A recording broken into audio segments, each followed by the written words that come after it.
Hi, welcome back to my YouTube channel. In this video we're gonna see how we should solve this integral. This is from 0 to pi over 2 of sine to the power of dx of x. Can the dx, the differential operator, be in the power? Well, if we redefine and just remind ourselves of the integral definition, if we have a curve here, the integral is just taking the f of x and multiplying by a very small change in x dx, and summing up all the rectangles here, which is also known as Riemann sum, and um, summing them up together. And the integral here, if you redefine it, it can be written as sum of f of x times very small change in x dx. But integral also has another definition which some of you might not know.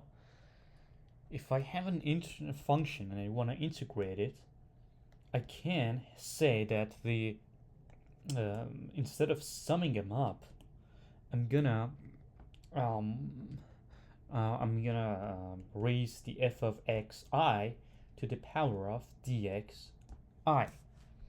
If I is starting from 1 and goes to n, if n is infinity, a very large number. If I raise f of x to a power of the small changes in x and then multiply them up together, this pi here is the product notation, I'm gonna get also the area under the curve.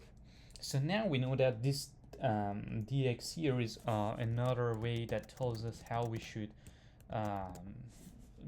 multiply all the infinitely small changes under this curve.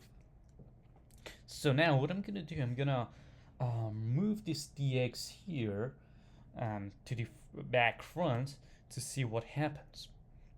So I here is going to be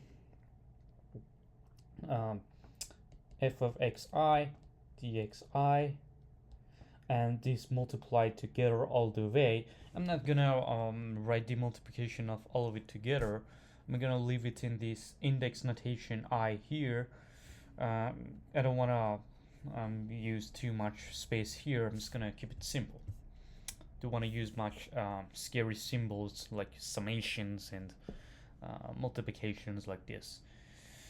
So now, if I take the natural log of both sides of this equation, and this is the continuous product of the f of xi dxi, which is f of x1 dx1 times f of x2 dx2, and so on. And ln of f of xi dxi,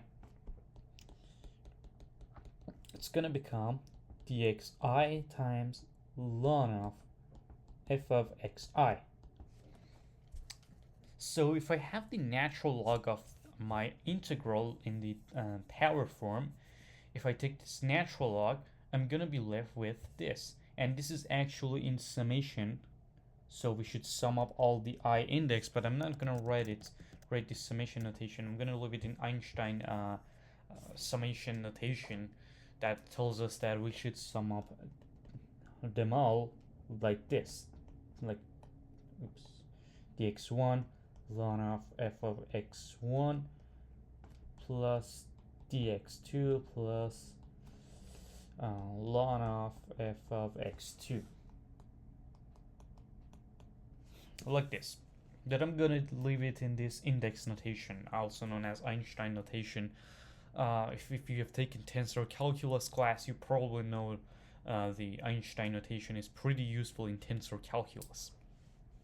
But anyways, so I concluded that if I get the natural log of my integral here, ln of from 0 to pi over 2 of sine dx of x, I'm going to be left with, and I can also write it in this form, which I'm going to be left with, ln of sine x dx. So now I'm going to let this be equal to s, and I'm gonna solve for s and see what is my s gonna be. So if my s equals integral of 0 to pi over 2 of ln of sine x dx, I can do something smart and just do a little bit of algebraic manipulation in order to get an interesting result. What I'm gonna do, I'm gonna let pi over 2 minus t be equals to x. I wanna substitute it to get an interesting result. If I take the derivative of both sides with respect to x, I'm gonna get dx equal to negative dt. So if I change the bounds again,